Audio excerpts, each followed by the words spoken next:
Welcome to the Recruiter Startup Podcast. My name's Dualta, and in this podcast series, I will be speaking to investors, advisors, entrepreneurs, and recruiters who are based all over the world, and we'll be discussing how to set up, scale, and operate a world-class recruitment company. Today, I'm going to bring you to Sydney. I'm speaking with Ed Freeman. He runs his own boutique specialist recruitment firm in aged care and medical. And he's been over in Sydney for quite a while now. He left the UK as a young guy to play a bit of cricket over there and ended up staying. He's got about 10 people working for him now, along with his business partner, and they're going from strength to strength. So we had a great chat on some of the challenges that he faces as a business owner, what he wants to do next. And he's been a bit of a fan of the podcast. So he said it's allowed him to hear what other people are doing and to reconfirm some of the things he's doing well and give him the confidence to try some things that he thinks may help his business. So great chat with Edward, lovely lad, and a great story. And, you know, he set himself up over there and made a real go of it. And hats off to him. So I hope you enjoy this one. Really enjoyed chatting to Edward. Very free-flowing conversation. He's interested in the industry. He loves talking about his business. And yeah, he's just a nice bloke who is doing really well. So love doing a bit of work in Sydney, and I love getting to chat to people over there. I love the recruitment scene in Australia. It's really positive. It's really competitive as well. So I hope you all get a bit of an insight into it. And I suppose on a personal level, I kind of figured out that maybe I've missed a bit of a niche not moving healthcare recruiters over to Australia. I've always just focused on IT, finance and engineering. So he was able to point out to me that I've probably missed out on quite a lot for that. So apologies if I've given the wrong information to people who are not in IT, finance, engineering. You can get to Australia afterwards. Oh, just wasn't through me. All right. Thanks very much. And we will be back with a new guest pretty soon.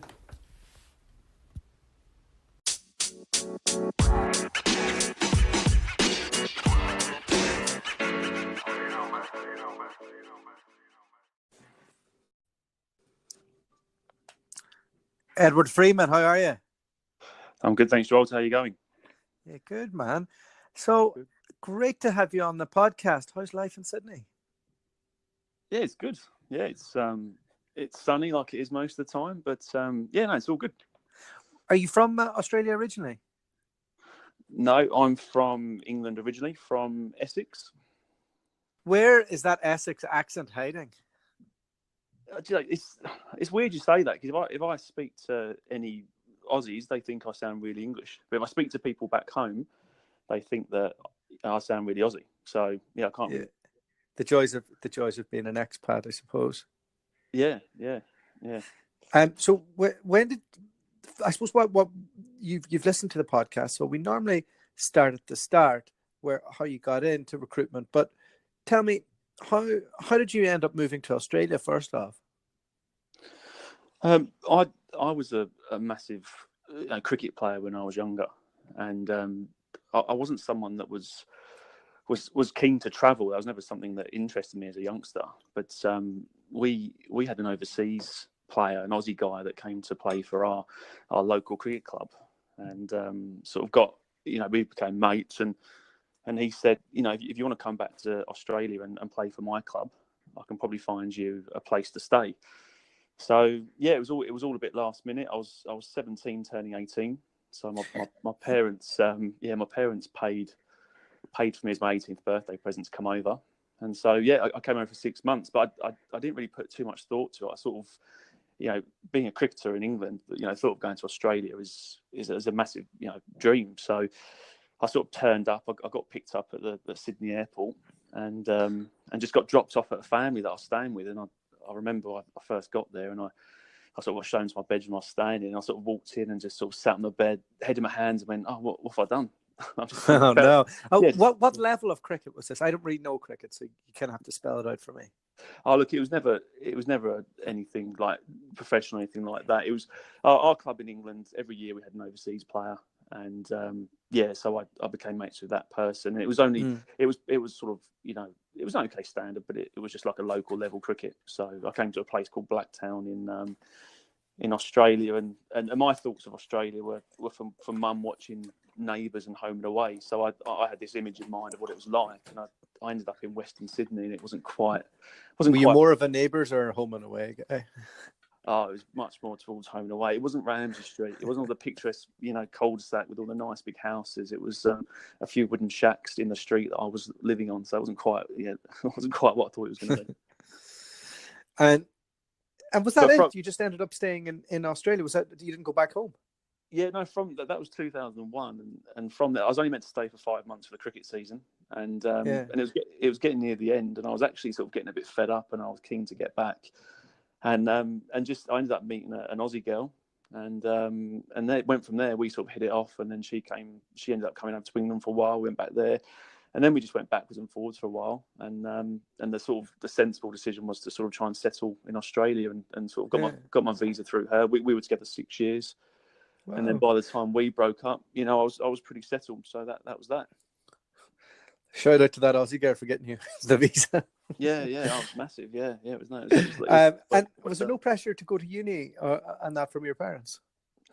That's a bit of a sore point because.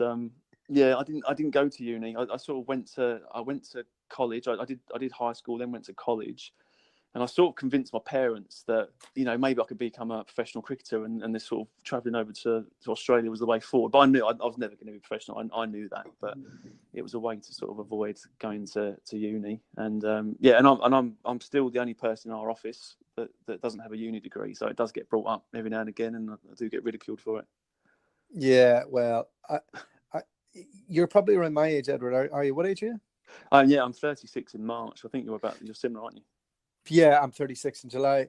Like, I think going to uni was kind of more expected than like I don't know if there's much value in some of the stuff that they do now. Like, the world has changed so much, unless you're going to be like a lawyer or a doctor. Yeah. The only thing that I think I missed out on, I would have loved to have gone to a uni like away from home and actually done the whole, uni life and all that side of it. I think for life experience, it would have been better for me than the actual degree I would have got at the end of it.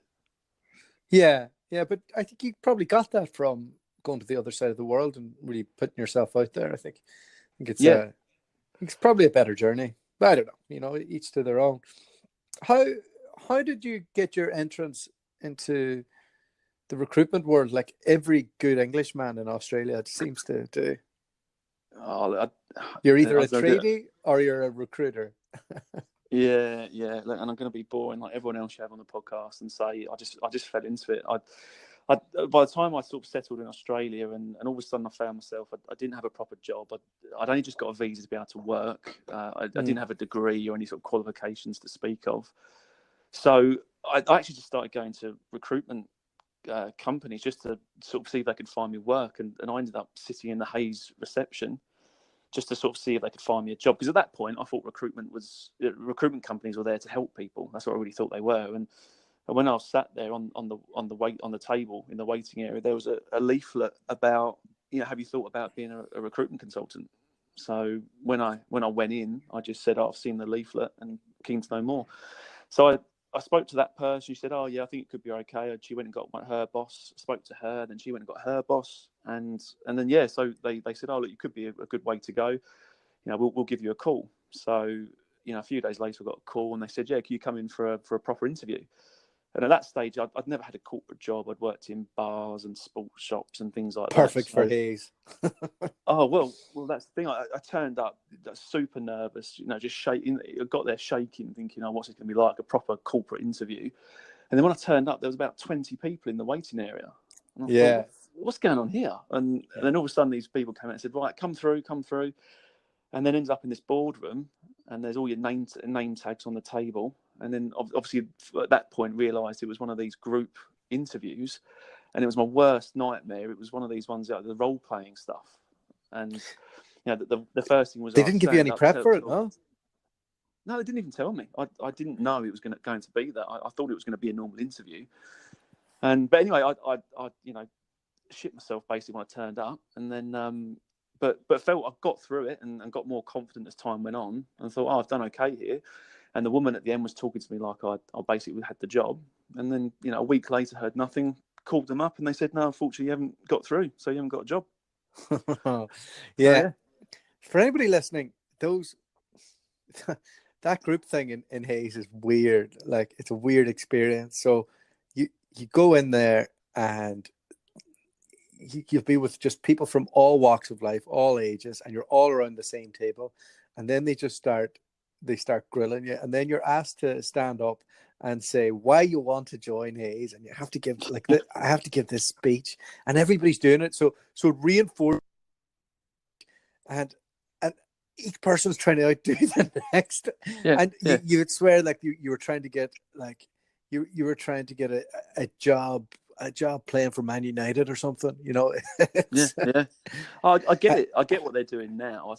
Obviously, they just cast the net really wide, get you all into these group meetings or interviews, and then whoever just shines and seems really out there and can just talk away, then they get a start, don't they? And everyone else just gets told to go. So yeah. And you were told to go, hey? Didn't make it. We're at a low point here, but. So from there, I was turned down for the first 3 recruitment jobs I went for when I was 20, 21, 22, and I didn't get into it till I was 27. But you probably had a bit more resilience straight off the bat. How'd you get your entrance? Well, after that, I thought, well, I'm not going to give up. I'm going to try again and get into recruitment. I went for another interview, and I got down to the last 2, and I wasn't selected for that one, so that was the second failure. And then I saw another advert on Seek for a recruitment consultant. So I phoned up and they said, yeah, come in for an interview. Sat with the guy, and I thought, I've done really well in this interview. This has gone really well. And then at the end he said, yeah, look, you've done really well. So he said, but yeah, I've got 3 companies here I'm going to put you forward to. So it turns out he was one of your lot. He was one of the Rector X. So I didn't know that. So that was it. See, that there type of stuff, like I don't think you can get away with that now. Like being hustled into an interview and then being sold on to somebody else. I don't know if any do Rector X still do that? Oh, I've got no idea. Yeah, I don't know. I don't think he did it on purpose. I think he assumed I knew he was a Rector X. But at that stage, I was young. I hadn't had a proper job, and I was just sort of going with the flow. I didn't really know what was happening. Yeah. But at the end, he sort of said, I've got this company of 2 guys, just 2 directors that have started a company, and I think it'd be good to go along and meet with them. And I later found out that he sent my resume across to them, and they just screwed up and threw it in the bin, which is fair enough, because I had no right to sort of get a recruitment job. I had a limited sales background. There was nothing there to say that I should get a job. Or for somebody to pay a fee for you.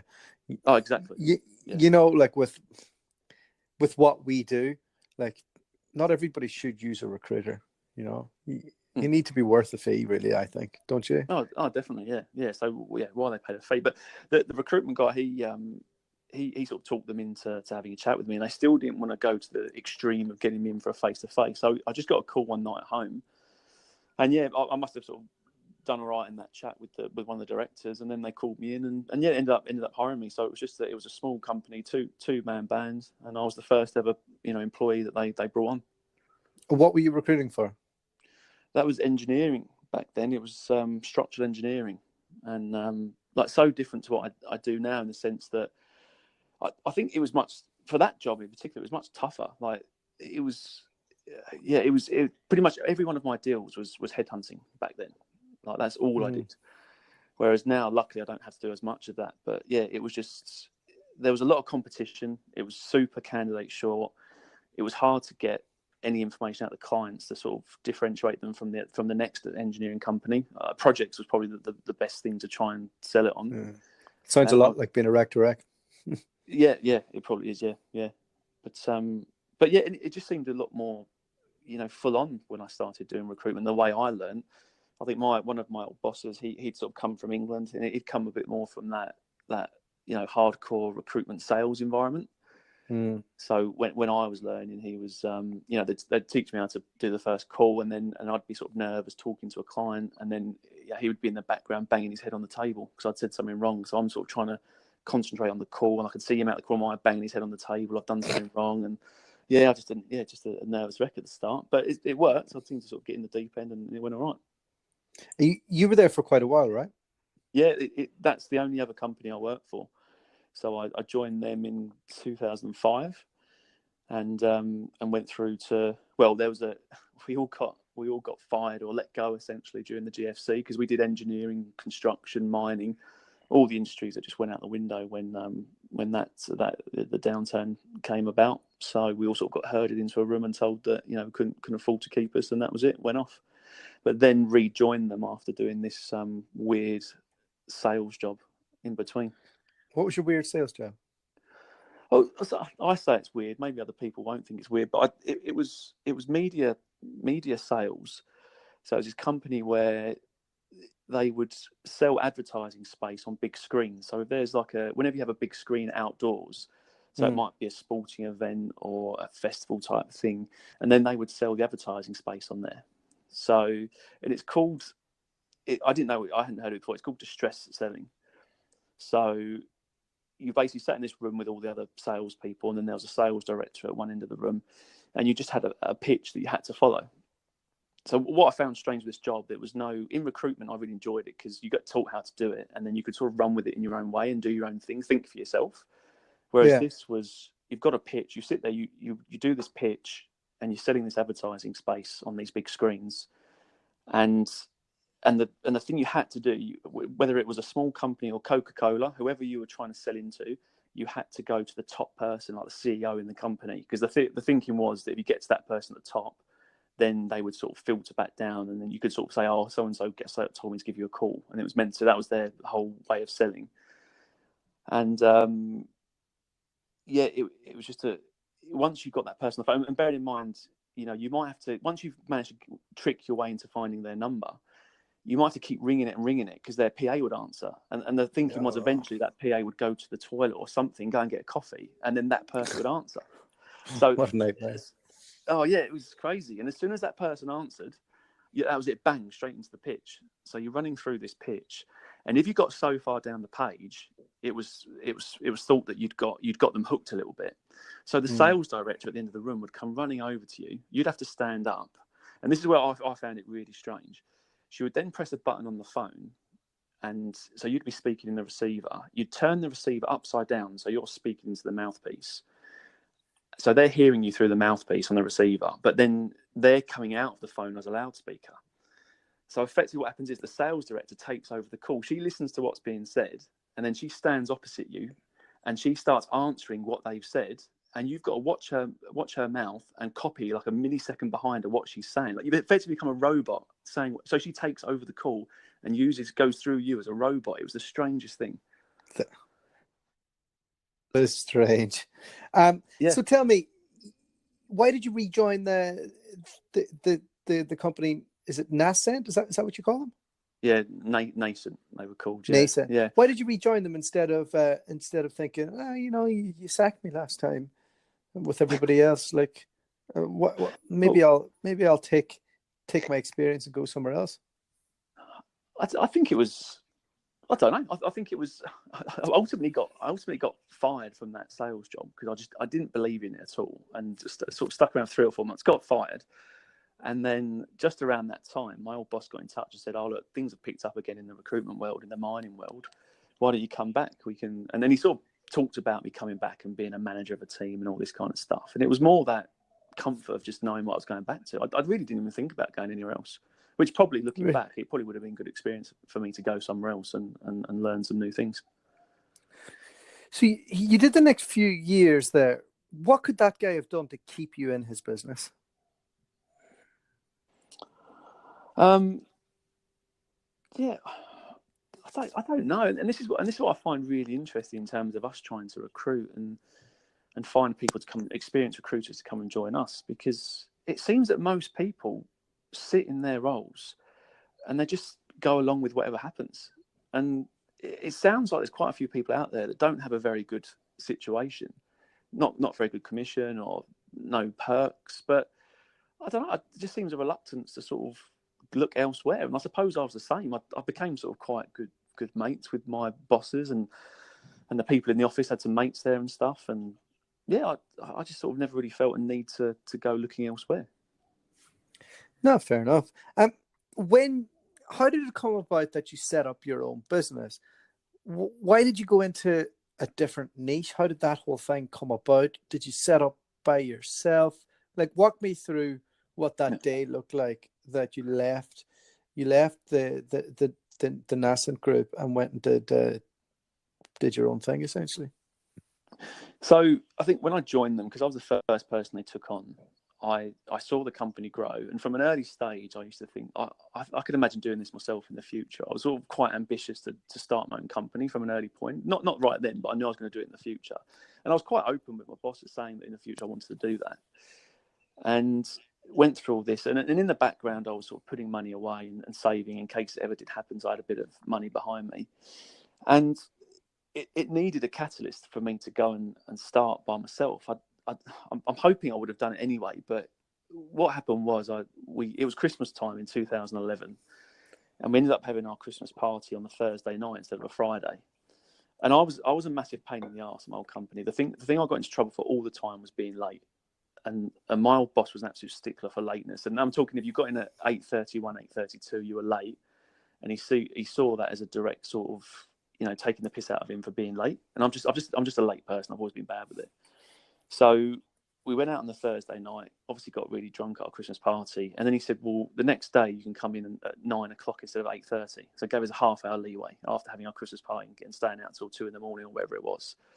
So rather, it was quite inevitable. I ended up turning up at about 9:10 instead of 9. And I walked through the door, and I sort of quite hungover. I walked through the door, and he just unleashed on me, and in front of the whole office. And to the point where at the start I thought he was joking, but he just went mad at me and just started going, "You're pathetic," and all this kind of stuff. Oh wow! Yeah, and we just had an argument in front of the office, and that's and he sort of said, I said, well, if you're going to talk like that, I might as well go. And he said, well, if you're going to go, don't bother coming back. And I said, I won't come back. And that was it. I sort of stormed out, and as soon as I got out, I thought, it's just an argument. We're both hungover. It doesn't really matter. And I got home, and I had a few things to do. I had an interview planned or something, for a candidate. So I went onto my laptop and tried to log in, and my passwords had all been changed. Wow. So then I thought, shit, maybe it's serious. But it was honestly the best thing that ever happened to me, because there and then I thought, I think I spoke to my family and a couple of mates. I said, well, maybe this is the sign to go and start your own thing. And that's what I did. And I had my now business partner, Josh. We'd always sort of sat there and talked about starting a business one day. And I had this big argument with my boss out of nowhere, started and said to my Josh at the time, look, I think I'm going to go for it. I'm going to do it. Do you want to come with me? And it all came out of nowhere. And he was a bit like, look, I'm not really ready for it. And he was owed a load of commission as well. So he said, look. What was Josh's background? Pretty much the same as me. He came into Nascent probably a year or two after I did. And then we became mates, and we sort of just talked about starting a company one day. And he sort of fell into it as well. That guy who gave you the dress down in front of everybody, was he the owner of the company, or was he just a manager? No, he was the owner. Yeah, he was the owner. Right, okay. And it was sad, and because we were actually quite good mates. And looking back now, look, I was young. I was a bit of a pain in the ass. I say I was late a lot, and I was a sort of single guy in Sydney, and I was always coming in with my problems from outside the office, and luckily for me, we've never had an employee like what I was when I was there. So I was always a good biller, but I was always a bit of a pain in the ass. So I could see why I used to wind him up. But yeah. I think I'm a bit of a pain in the ass as well. I can empathise. Oh yeah, I was always like, and he used to call me a maverick and things like that, and I probably was, and I was always sort of pushing the boundaries a little bit, and that's how it all blew up. And look, on the day after, he called me and said, "I'll come and have a chat. It's all good." And I just came and said, "Well, actually, I've decided to do something else." And then it certainly went a bit sour though once he realised that I was going out by myself and essentially going to be a competitor. The old business hat came on, and that was it. He wasn't very happy with me after that. And we haven't really spoken properly since. Wow. So that was it. There's no love loss in recruitment when it comes to that type of stuff. Yeah, he just straight away saw it as a business thing and as I suppose a bit of a threat. And Yeah, and he was quite forward in saying that he was not happy about it, and he was going to do whatever whatever it took to try and stamp my business out, or whatever he said at the time. But yeah, I think he was just a bit emotional at the time. And whenever he says that, you're a young guy, and he's talking about, like, you know, we'll go after you legally if you go near any candidates or clients. Yeah. What are you thinking? How are you planning to get around that? What's your thought process? Well, first things first, it was a massive motivator. I was already super motivated by not failing. I just really wanted to succeed, and then to have someone sort of telling you they didn't want your business to succeed as well, it was just a massive motivator. And it was all really strange, because I was the first person they ever employed, and then I left and came back. I didn't actually have a contract. I never had a proper contract, so he couldn't. There was nothing legally that could happen. But even so, I still said, look, I looked into it, and people said, look, they can only hold you to 3 months. So that's what I did. I said, look, I'll give you 3 months, and I won't touch anything that I've been doing when I've been working for you guys. And again, it was another blessing in disguise, because I went and did the other. I was doing West Coast mining recruitment, and I went and did East Coast, and I built up all these new contacts and clients, and did really well. And then once I was allowed to go back and do my old stuff, I had more stuff that went together, and it just worked really well. So there was just a couple of things along the way that seemed bad at the time, but that actually worked in my favor. I was talking yesterday about San Francisco and how it's like a once in a generation recruitment market. I think the same can be said for the west coast of Australia, mining, engineering, oil and gas, before 2015. Is that the space that you were in? Oh, it was mental. It was just crazy. Like it, yeah. That year or two when mining in Western Australia just went through the roof. You know, we were hiring people at nascent, and you didn't have to really recruit. They were essentially just pulling gold or whatever else out the ground, and they didn't care. They would just get me whoever get whoever they wanted, and they just pay the invoices, and they pay 18-20%, and they were massive salaries. Like graduates were starting at like 150k, and yeah, I mean, so nascent would have had a couple of amazing years there when in the mining boom, definitely. Yeah, there was something about being in that boom. Like I was lucky. I 2011 when I started, and just being able to build like $100,000 in my first ever quarter in recruitment without actually knowing what I was doing. Like I didn't have a clue what I was doing, and when I look back now, I'm like, oh, that was pretty lucky. Like I got into that there space at that time, and that was in IT. The engineering thing was even crazier. And when I was interviewing, I remember I had an offer to do engineering in Hayes, and I turned it down. And the guy who runs their engineering practice, Jim Fearon, was like, "You don't know what you're turning down here. You don't know enough to turn this down." And when I look back now, I'm like, "Oh yeah, that was probably a slight mistake." Yeah, missed it there. And the funny thing was that in all fairness, so the boss that I had that falling out with, the other director, he was the one that actually out of nowhere came up with the idea to do mining, and I was doing well on my engineering desk. He said, "Oh Ed, do you want to come and do mining with me?" And I made about 5 phone calls and got told basically, "No, I don't need your help." And I just went, "No, nothing in mining, terrible area, I'm not interested, I'm going back to engineering." But luckily, he carried on with it and persevered, built it up, and then luckily I got to go back into it, which was good. Yeah, that was a fun time. How did that lead you into aged care? Did the crash in the mining industry affect you? Yeah, it was just the same old thing. We'd gone through it twice, because when the GFC hit, we were doing really well. I was doing engineering then, and then obviously just as good as it was, it just completely came to a halt. And then that's when I left and did that other job, and then I went back to them, and that's when I was doing mining, and the mining market came back really strong again. And then same thing, it just went on a massive downturn again. So we'd gone through two occasions of it just completely disappearing. So I'd started E4, the company, and I did mining that first year, and that's when it just went downhill. But I remember. Yeah, I remember it. I remember looking at the commodity prices and being in my chair in Perth, and I just bought some stocks in some iron ore companies, and they were just disintegrating down. And and I went up to my director at the time and I said, hey, are you keeping an eye on the commodity prices? And he said, yeah. How fucked do you think we are? And I said, I think I'm out of here in 6 months. Yeah, yeah. And we did. We let like it. That was it. Like, yeah, it was just that being in that, like, if anybody can ever get to a mining boom whenever it happens, it's unbelievable. And There's talk of it happening again.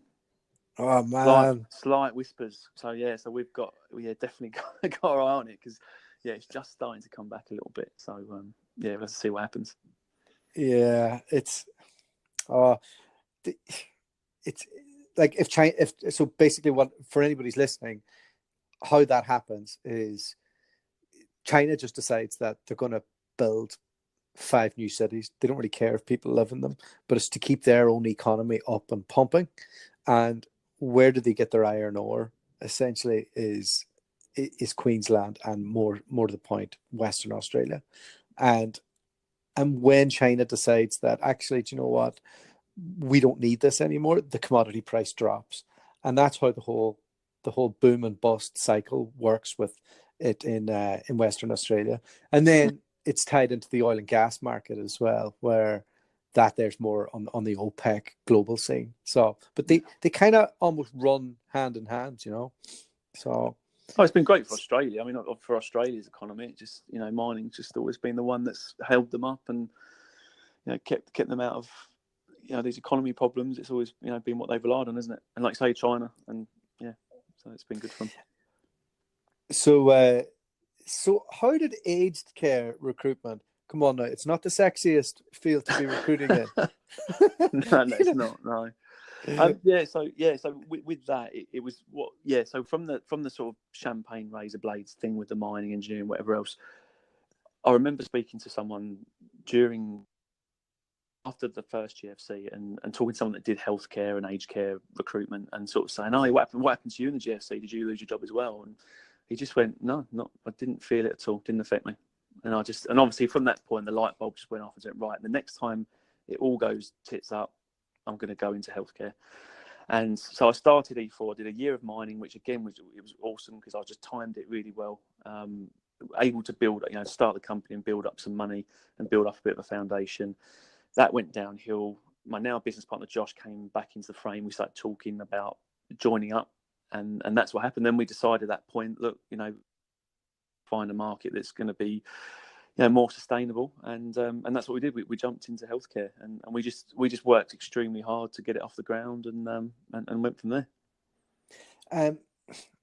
So healthcare is in the UK. It's a tried and tested route, and there's an unbelievable amount of agencies. But in Australia, none of the big boys really touch it compared to IT and finance and engineering. So there probably is a bit of a niche that you're able to get at without having the same competitive levels. Why is it that there isn't as much pharmaceutical recruitment in Australia as there is in the rest of the world? I'm not sure that there definitely is recruitment in that area, because I know some of our competitors do it. It's not something that we've dabbled in, but we're really looking to grow now, and we'll look at that market. But I don't really know too much about the pharmaceutical, but I think it probably is going to get busier there. And in terms of it being niche, I mean, in the healthcare sector, the talk over in Australia for quite a while now has been about the healthcare industry, and so it does get hit a lot in the media, and I think a lot of the companies are starting to move into it. But that's an interesting one, and you'd know more because you worked for one of the big guys, didn't you? Was it Robert Walters that you worked for? And I'm not putting down the big guys in any way, but all the markets I've ever done, whether it be engineering, mining, aged care, healthcare, whatever, I've always found that the recruiters from the big guys like your Hayes and all that, they've never really been a threat. I've always found that I've competed mostly against other little boutique recruiters or companies. So I don't know if that's just been a coincidence. It just happened that way, but I just never found that a threat from the big guys in the industries I've done. Well, I think a lot of the big guys, if you're running a good desk there, you'll have a few major accounts. So you'll be leaning towards them quite a bit. Even if you speak to them, they'll say, "Oh, I built it from scratch and I did this." Not so sure. Yeah, no, you didn't. Yeah, no, you didn't, because I've done that, and I used to say that, and no, I didn't build it from scratch. Yeah, the first one to say it. Yeah. Yeah. Oh, big time. Well, I mean, I now that I've got things to compare it to, I'm aware of it. But back then, I was like, "Oh, Robert Walters were nothing without me." So, yeah. you know what I mean? But you know, you evolve over time, don't you? Yeah. I think a lot of the big boys compete with other big boys Right. on those big accounts, and they sporadically fill jobs with the remainder of their shortlists. So they're not working as many positions in tiny little businesses. Right. And look, it really just depends. And I suppose the other thing is, if you're against good small businesses, they might be business owners or shareholders or people who are kind of in it for the long run. Where if you can get 18 months out of somebody at a big firm, you're doing well. You know, Yeah. unless you're like, I mean, they'll all have to say, no, we've got no turnover. That's lies. Yeah. You know. Yeah. Well, they're So obviously pumping out. I mean, I think Greg Savage put something on LinkedIn the other day about the money that, you know, he's been talking a lot about the amount of money in recruitment at the moment, and I think he put up the figures that all of the big guys have been making, and it was just massive. I mean, they're obviously doing something right. yeah, look, we're at the top of the market. Yes. It's never been this good anywhere. So his whole thing, like his message works, you know, for what it is, you know, that, you know, the industry's not dying, it's growing, that, you know, you need to have people skills as well as embracing the new stuff. And you know, he's in Australia he's like treated like a religious figure in the recruitment world, isn't he? Well, I upset him when I first noticed who he was. And he was I didn't know how big he was, and when we started at E4, I think I had a little bit of ego, and he put a post up saying that every time you hire a new person, it costs you like over $100,000 or something. And I knew nothing at the time, so I don't know why I got involved. But I think I just put a comment underneath saying basically, "Oh, that's absolute rubbish," or something like that. And yeah, I think he just sort of blasted me a bit and just said I was a sort of silly little boy or whatever, which is probably quite right, really. But I just didn't know how big of a figure he was in Australia, so I sort of regretted that straight away. Yeah, well, he wouldn't give that a second thought, you know. One of the things I like about him is, and I've said this before, is whenever I was setting up the podcast, I reached out to him and he said, "Yeah, come on, no problem. Don't worry about it. I can't get back. I can't work it out for the next month or two." But he responded to my cold email, as it was, within 24 hours, and that's like, I've had other Johnny Big Balls in the industry say, "Well, how many downloads do you get?" And then I'm like, do you know what? You know, away you go with yourself. You know. Yeah. Well, Joe, in fairness, after I sort of, you know, abused one of his comments for no reason, I've actually called him a couple of times to ask some advice once I realised how sort of big time he was, and he was really receptive, really nice, gave me had a chat to me, and so he seems a nice enough guy. And well, but I think that's his secret. Like, it's not like he's saying anything that's new or revolutionary, but he's an important person and he has time for everybody. And that there's the bit that I'm like, I think a lot of the big shots in the industry could learn a little bit from that. Yeah. So talk to me about what size are you at right now in your business?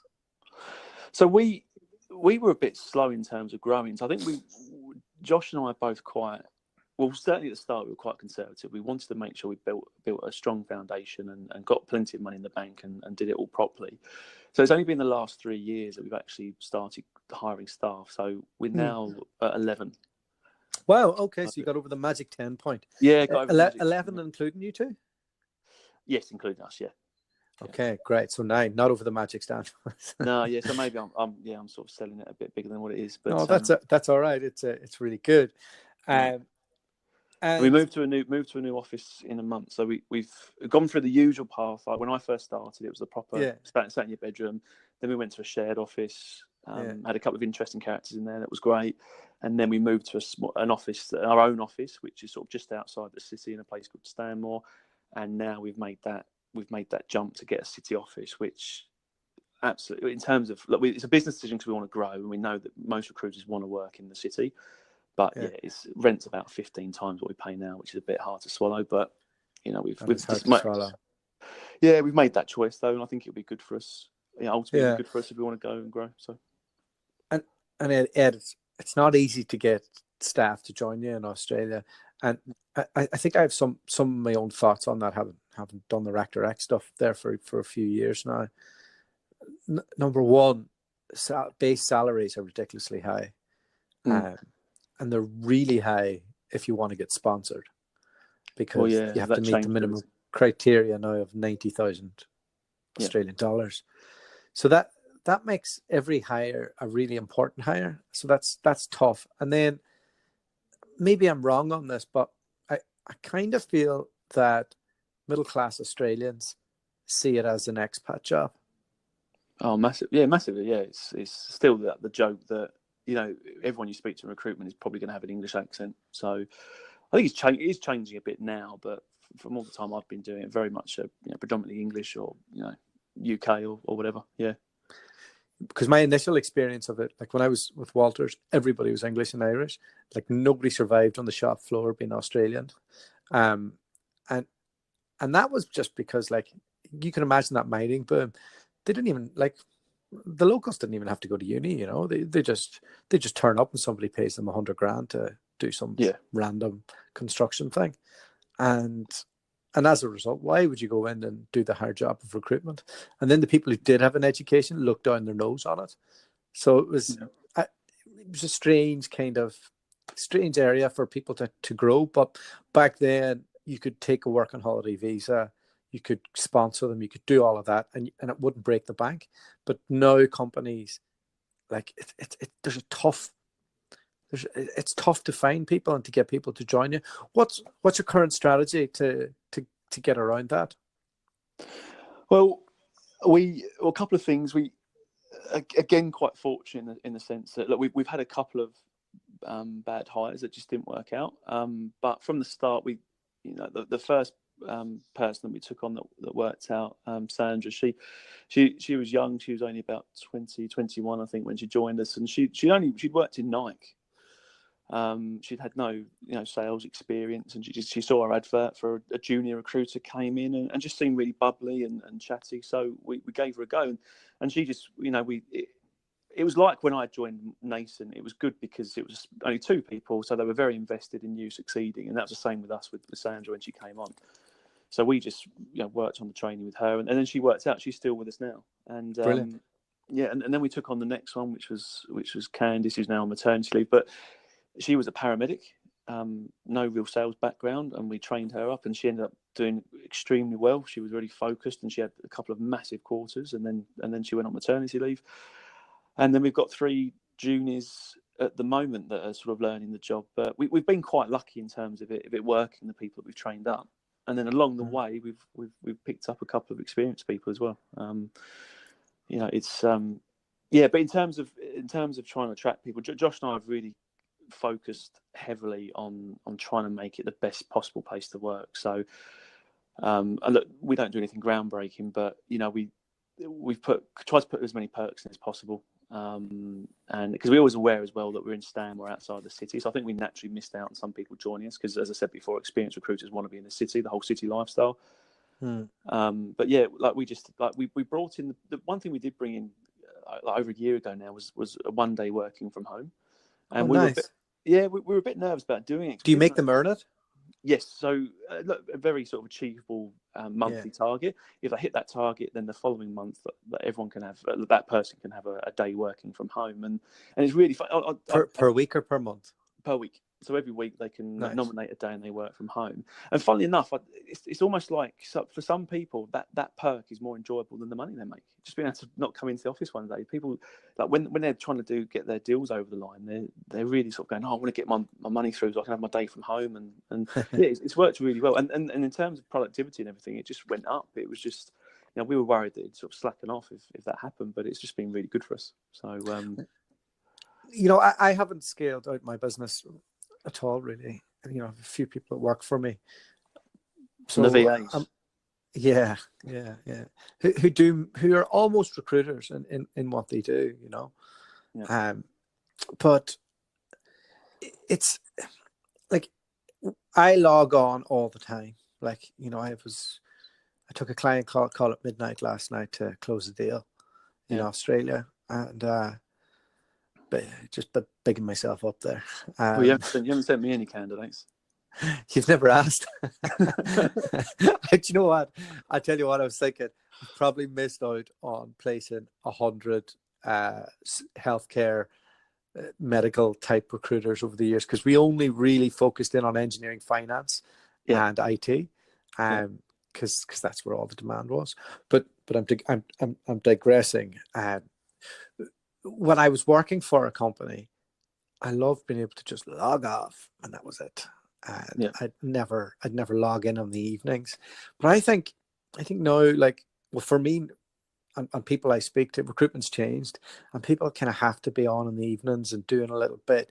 Do you find your staff go that extra bit to close the deals, or when they log off, is that it? And is there any way to kind of encourage people to do that? Is that like, I kind of feel like the days of locking people in an office on set hours, there's only so much you can get out of that.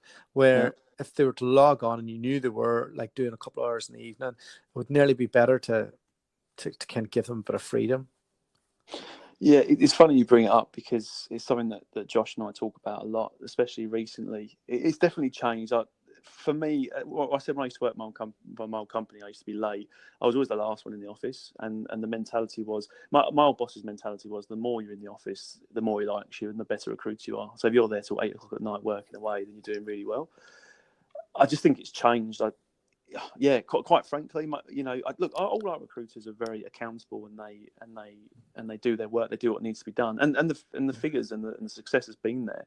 But I find now, with the way things are, it gets to 5:30, people just switch off and they go home. It just seems, I don't know if that's a generational thing or just the world's changed with that, but it's definitely a different mindset. But I can't be too against it, because people are performing. So, and like, I do like the way the world's gone, in the sense that people care more about results now. It's not really about, he was in the office till 9 o'clock last night, how good's he? It's more about, just results, and that's the way it should be, isn't it? So, well, that's why we got into recruitment from the start. Well, most of us anyway, because you're the master of your own destiny. I mean, sure, there's a bit of brown nosing and stuff that goes on, but at the end of the day, like, the numbers are going to the numbers are going to be what defines your career. And I don't know, like, since I've worked for myself, I just prefer that option of being able to, do a few hours in the evening. I feel like I'm just working all the time at the moment, but with my own team, I don't have specific sales targets on them, but they do work throughout the day, and then they run their life with kids or whatever they have. And I suppose I don't feel qualified to say that it completely works with salespeople, because they're not like targeted, like, here's your billing figure. So I'd be interested to see how that works. Yeah. I sort of, we've been talking about it recently. Like, we work so hard to try and make ours the best possible place to work, and sometimes I do wonder if we've strayed too far that direction of just trying to worry about making it the best place to work, and then does it lean too far that way, and it's more about enjoy. The work ethic's not as high as it would be when these other recruitment companies, where it's like, cracking the whip and stuff. But I think it's just about finding that balance, isn't it, where people are happy and keen to come into work, but still getting the results. Well, you're a boutique, so you have to kind of embrace that if you want to keep people over the years. Whereas big companies who can churn and burn, they can get enough out of somebody in a year to make it worthwhile, because they've got 2 other people coming in, nipping at all the work that they've done, and their cycle just goes and goes and goes. So I think it's slightly different, isn't it? Is there a bit of a fear then in the big companies? Is there, as a consultant, is there a bit more fear that if I don't perform, there's someone, snapping at my heels to take my desk and make more money than me? Is that the sort of feeling a little bit? from the Working first hour to the last hour of every day. Right. Okay. I can't even Yeah. explain the intensity of it. Like, but they're so good at brainwashing. They're so good at making you feel that like every other recruitment firm is not even really a recruitment firm. What you're doing is best because our process is best and we're the best and we got them, and that's reinforced all day long. And then they're constantly hiring. So, you're there and you're just about comfortable. And then the next thing they're like, we want you to mentor this person, kind of, sort of, Yeah. give them half your business. And then, and then you're at it again, And then my desk was divided 4 times whenever it was going well. And I remember thinking, Oh yeah. oh, that's terrible. I mean, it was the best thing I ever learned, to be honest. Them chopping up my desk taught me how to set up my own business. But somebody else who maybe was more suitable to leadership, it would have turned them into being a manager and towing the carpet line. But like yourself, I think I was a bit of a maverick. Yeah, that's the thing for me. It was strange because most people, I thought most people start a business, they probably went up through a big company, managed a team, and they learned how to do it, and then they had the confidence to go and start their own business. Whereas I never led a team. I just sort of, Josh and I just learned along the way. But in terms of the big companies, and you're talking about them being very clever at brainwashing and putting the wool over your eyes, the one experience I have had with someone from one of the big firms. We'd been going a couple of years of E4, and we were working really hard to try and get things going, and we were starting to carve out a good name for ourselves. And then out the blue one day on LinkedIn, I got a message from someone that had been an older guy for years, had been in one of the big companies, and he basically said, I've got a good redundancy package, I've got a stack of cash here and I want to invest into a little healthcare recruitment company. So I was because I was still sort of quite, trying to find my way and stuff. I was really excited. But, oh my God, someone's noticed that we're doing really well and they want to talk to us about investing. This is amazing. I thought this guy might just come in and give us loads of, tips and help us grow the business. So I can see where this is going. Oh, I'm still embarrassed about it now. So he said, come and meet me for lunch and we'll, talk about me investing and all this kind of stuff. So I dragged Josh along for it, and he was a bit like, what's going on here? So I dragged him along, sat for lunch, and that's it. Just poured everything out. This is how we grew the business. This is how we did well. This is the people we market to. You want to name and shame this guy, hey? No, I won't. Go on. No. They're one of our main competitors now. But yes, obviously, inevitably, he gave me some lowball offer, and I thought, that's a bit weird. And then about a month later, up sprung their aged care, healthcare recruitment company, and they're still one of our main competitors now. So so I get reminded of that every now and again about my how I helped set up one of my competitors' companies. Oh, I bet he loves telling that story too, hey? Oh yeah. Oh, look, a massive lesson learned for me. But I just wide eyes, like, oh my God, someone's taking an interest in us. How well we're doing. This is great. But I found out that he did it to one of our other competitors as well. So it wasn't just me, at least. You're going to give me that name off I can. Off air. Yeah, we will do. But I'm allowed 5 guesses, okay? All right. Yeah. We can play that game. I can do that. So this call came about because you've been listening to the podcast. Yeah. And you said, look, I'm not Greg Savage, I'm not Roy Ripper, but I'm happy to come on. I was worried I was going to underwhelm your listeners because I'm just a little business, and we haven't. I know you get trainers on and people that have done this amazing stuff. So yeah, I was a bit worried that I wasn't going to have anything to say, but yeah.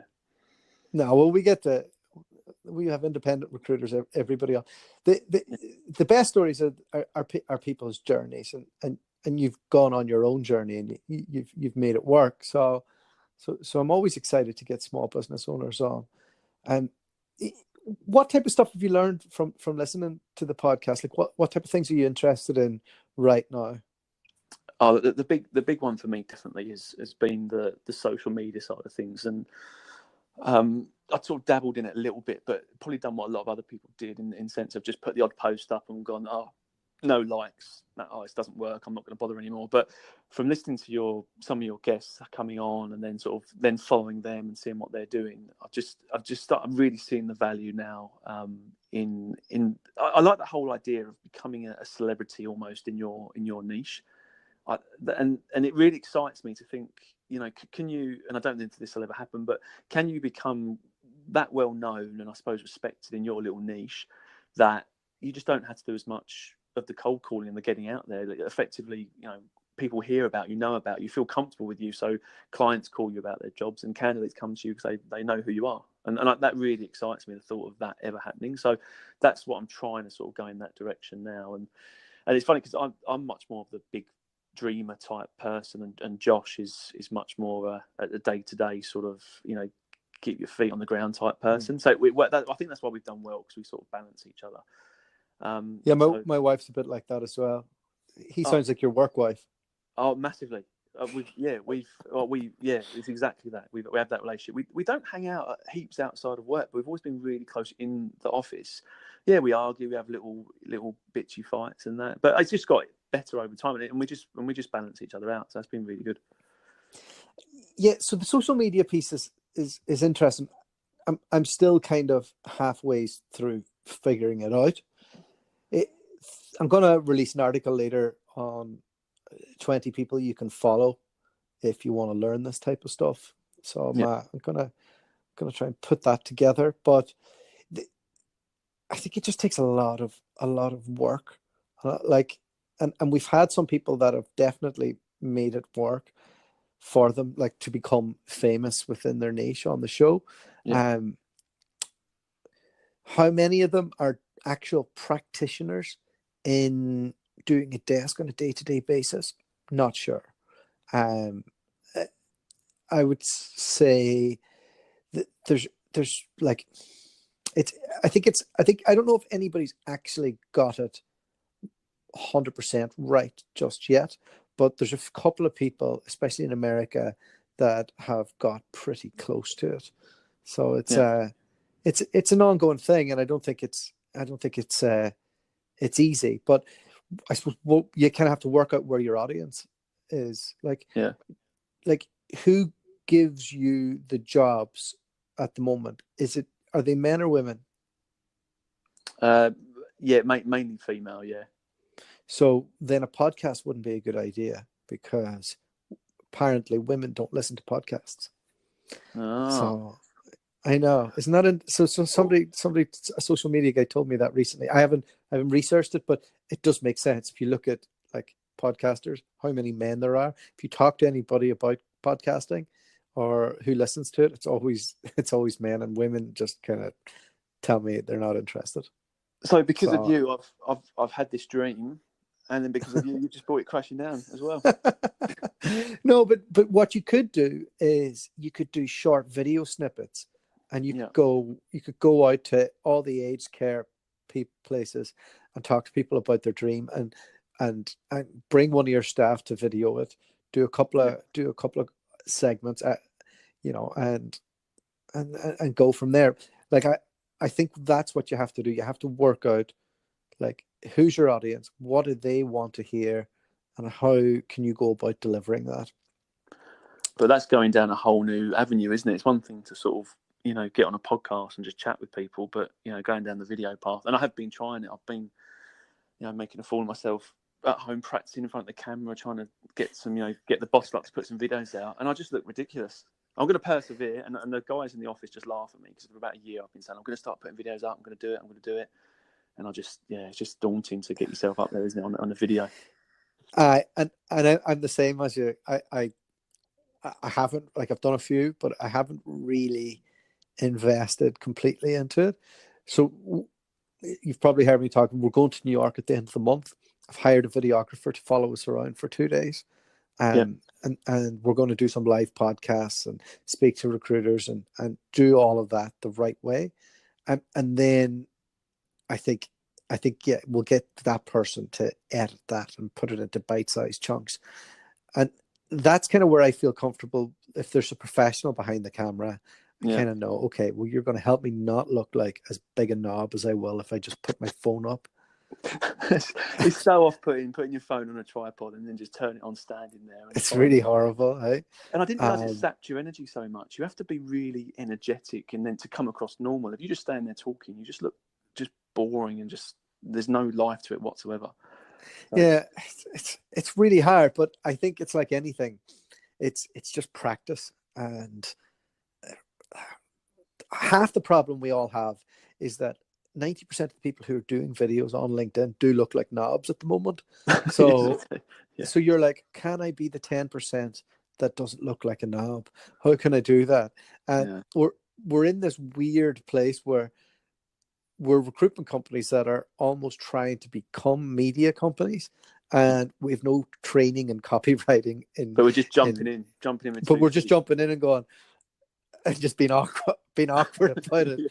So it's like I don't have it figured out, but like, I mean, that's the. I mean, how do you get in that 10% that are decent, and how do you know if you're in the 10%? Because you more than likely you think, oh, I've nailed it, I'm in the 10%, but everyone else is going, well, look at this idiot, look at this fool in front of the camera.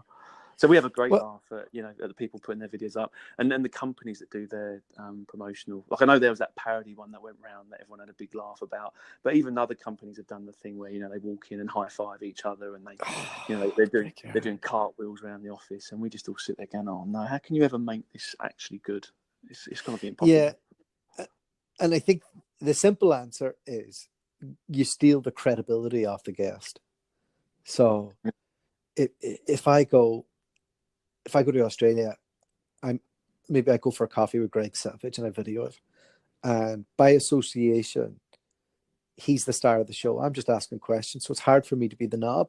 Yeah, they're there for him, and then you're just getting off the back and then of it. maybe I just have a chat about what I learned off him. So then I'm being magnanimous, and then there's the next. Then you do it with the next person, and then you get to a person where maybe you know more than they do, and then maybe they ask you questions, and you're able to kind of give that. And I think that's the evolution of the narrative that you can put together. But just standing there pontificating, there's a couple of people who do it, and it just it makes me cringe, because like I feel I haven't achieved anything yet, so I don't want to go, you should do this, and like, this is how you do it, because we get people, as you said, we get people on here who've exited 50 million pound businesses, so like, and they're not doing it, so then why should I? What gives you the right to stand up there and tell people how to do things, or listen to you? Yeah, that's definitely how I feel, trying to come up. And that's the other thing, talking about what I've learned from your podcast. I think the big thing for people on social media, not talk about video, but just the content piece. And that's what I always struggled with, was just sat there trying to rack my brains thinking, what do I do? What do I do? And the one thing I've really learned and loved from the podcast is this whole documenting thing. And and as soon as that sort of clicks into place, you just go, oh yeah, that's not that hard, is it? You just literally listen to what you get told on a daily basis, and then you just throw it out there onto your social media, say, oh, look, I heard this from a client, or I've been discussing this with this person, and it just becomes much easier instead of having to try and think of something new and original to put up there. Yeah, and the more that I do this, the more rabbit holes that open up. So then I'm like, oh, okay. Like, I find that the smartest people in our industry, and I'm going to hate myself for saying this, but a lot of them are internal recruiters, or are in that field, and they're much more into like what to do, where does the data come from, how do you get it, what to do with it, how do you create the narrative, how do you deliver that, how then do you remarket it and target that, and then how does that there all go into one thing, and they're far ahead of where the agency people are. And every time, like, I had Tris Revel on, he's led, like, speaking to him, I'm like, you know more than I do. And then I'm like, and then he introduces me to 3 or 4 other people who know way more than he does. And then I'm starting to get stressed out, because now I have to go and interview them and figure out what that is. And then that's where content comes, because you're not like researching and saying, I'm right, this is the way it is. You're going, oh, I'm a bit of a dummy. But this person's kind of bright. Why don't you listen to them? He doesn't hold back, does he, Trish? I listened to the podcast the other day. He doesn't hold back, does he? He doesn't hold back at all. It was just like an hour argument. I quite enjoyed it, just listening to you two argue and sort of almost sounding frosty, but knowing that it isn't. It's just the way he sort of just delivers it with a lot of passion and he's very passionate. I think we're on two opposite sides of the coin, to a point. Like he identifies himself much more in that internal recruitment gang, and I think a lot of that they do look at the agency world like we're dinosaurs, and uh, okay, some of the big firms are dinosaurs, but there's lots of smart people who are running independent recruitment firms. So and what I enjoy of speaking to him is sometimes we agree on stuff, and yeah. but I know he's going to argue with me the whole time. Yeah. Oh no, it's a good listen. Yeah, but I like, in terms of you talking about the agency recruitment, I do enjoy how the industry changed, and I used to be very against change when I was doing well as working for a nascent and in my little bubble, and then like LinkedIn came out and things came out. I used to hate it. I was like, no, I'm doing well with what I'm doing. Just leave me alone. Don't change anything. But now I've completely done a U-turn. I like the change, because I think if you're part of the few that do embrace it and try and get ahead of things, then it gives you an edge over your competition, and it's more enjoyable as well. I like that it's just not the day-to-day grind. There's like the social media stuff, and it's just more. It just makes the job more enjoyable. I think you said before as well, since you've been doing the podcast, it's sort of giving you a new enjoyment of doing your recruitment, and that's what I'm finding. I think a little bit with trying to do other things new and change things up. Yeah, I mean, it's really given me a new lease of life, because when you sign up all the clients, you kind of know what they're after, and then you're basically marketing to get more candidates so you can deliver to them. And when that is just your job, like you just like after a while, you're like, surely there must be more to this. Like I really want to learn something different, and this has just opened up that whole spectrum of learning, and getting to kind of speak to people who are really successful. And like I've never spoken to Roy Ripper before he came on the podcast, and that was just a trip getting to hear his story and all the rest, and talking to him beforehand and after. He took up half my day with his banter. Yeah. He was the first recruiter out there that I ever found and listened to. I used to think he was great. I used to listen to, he was the first sort of person out there talking about the recruitment world and training and stuff. So I used to watch his videos, and so I was quite glad when it came up that Roy Ripper was on your podcast, because I'm the same. I thought he was awesome the way he comes across. Yeah, he's great. We're going to do a meeting him in Brighton with this is your roundtable thing, isn't it? Yeah, so can't wait. So yeah, we're gonna do that, and it might be awful in terms of like the content that comes out of it, or it might be great. I'd like to think that between him, Barry, who's been on the podcast, the recruitment lawyer, and Mark Sanowski, who's had a major exit with Eurostaff, that there's 3 people there that we can talk about anything that comes up in the industry. And I could just ask questions basically and let them wrap it on and talk like men like to when they're over 40. Yeah. Oh, look, but like with the podcast, and until you try it and risk it and just have a crack at it, you're not going to know, are you? And I'm sure it'll go well once it happens. So if we do a follow up on this in 18 months, are you going to be the Tom Cruise of aged care recruitment? Are you going to have over 50 people working for you? Are you going to be taking over the world, or are you going to be dipping your toe back into the mining industry, taking down some big fees and buying a new ute and moving to Western Australia? Ideally, both. To be honest, I know it's probably a bit of a cop out, but yeah, we've really enjoyed healthcare, really enjoyed aged care, and yes, I think healthcare is a growth area over here. There's lots of offshoots to what we do already, so we just want to expand the company into those other areas like pharmaceutical and anything related to the healthcare and medical industry. But yeah, when we first started the company, there was no plans to grow it and have this massive empire or anything. But as time went on, it's become more enjoyable to. I think things take over. When you first start a company, it's all about just being successful and making a load of money. And then I think as time goes on, if you trying to scale up, almost that stuff becomes the enjoyable part, and challenging yourself to bring more people on, and it does become more stressful. Definitely, there's more staff you get, but it also becomes more enjoyable, I find. So yeah, I want to grow. I want us to grow and go a lot bigger. And if mining comes back, it's not directly linked with healthcare, but if it comes back, then I think we'd have to go back into it and have a shot. And you just go get a new brand. That's what I was going to. That's what I was going to ask you actually. What your view is? Do you just say we've now got E4 division mining that doesn't really link up with this other stuff, but that's what we're doing as well, or do you do that other brand? Do you just start a completely different company as under the umbrella, but it's different in everyone else's eyes? It's a good question. Does any of it really matter? Probably not. As long as you're doing the job right and you're out there working hard, it probably doesn't, does it? No, like, I mean, from an SEO perspective, like, you might want to have be Aussie, or like, you might want to be mining recruitment, or you might want to have like a catchy name or something like that. But really, I don't know if it makes that big a difference. Like, I don't think you having a mining brand will damage your healthcare.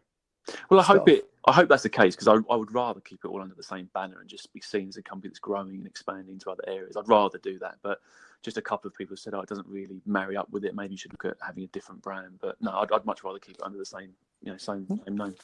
Well, because what's your company called again? E4.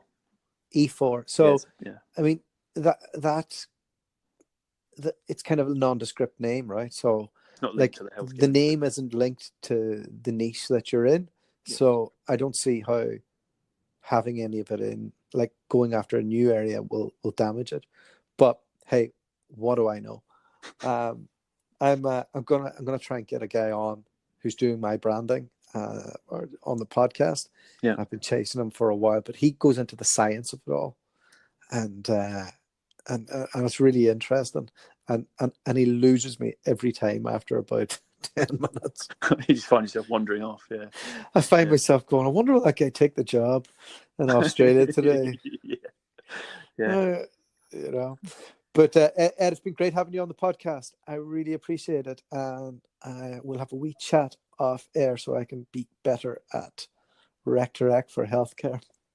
Yeah, no, and find us some candidates. That'd be fantastic. But no, I've really enjoyed coming on. I was nervous to come on, but it's been thoroughly enjoyable. So yeah, thanks for having me on.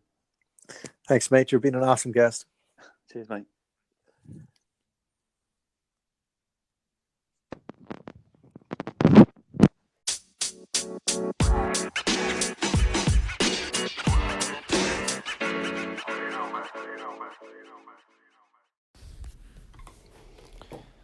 What a nice lad Edward is, and you can see, how personable he is. Goes a long way in why he's successful, and he's open to new things, and he's been using this podcast to really learn off some of the experts that we've had on here, and he did mention to me beforehand, look, I don't know about coming on because you've had Greg Savage on, you've had Roy Ripper, and you've had these people who've done amazing things, and I'm only at the start of my journey. And one of the things I had to explain to Edward was that in your eyes, you're not very successful, or you're just starting out. But to somebody who's sitting at Hayes or Michael Page and they're doing their KPIs and they're having to wear their suit and all the rest, to own a recruitment business that has 10 people billing and you're living in Sydney, you've achieved an unbelievable amount. So we can't be too worried about putting ourselves out there. None of us know it all. And as you've seen from the interview, Edward's a thoughtful, smart dude, and he'll do really well. So big thanks for him to come on. Really enjoyed the conversation. And yeah, sound lad. All right. We'll be back later on today with another podcast, I hope. I think I'm going to America. All right. Talk then. The podcast you just heard was made using Anchor. Ever thought about making your own podcast? Anchor makes it really easy for anyone to get started. It's a one-stop shop for recording, hosting, and distributing podcasts. Best of all, it's 100% free. Sign up now at anchor.fm/new. That's anchor.fm/new to get started.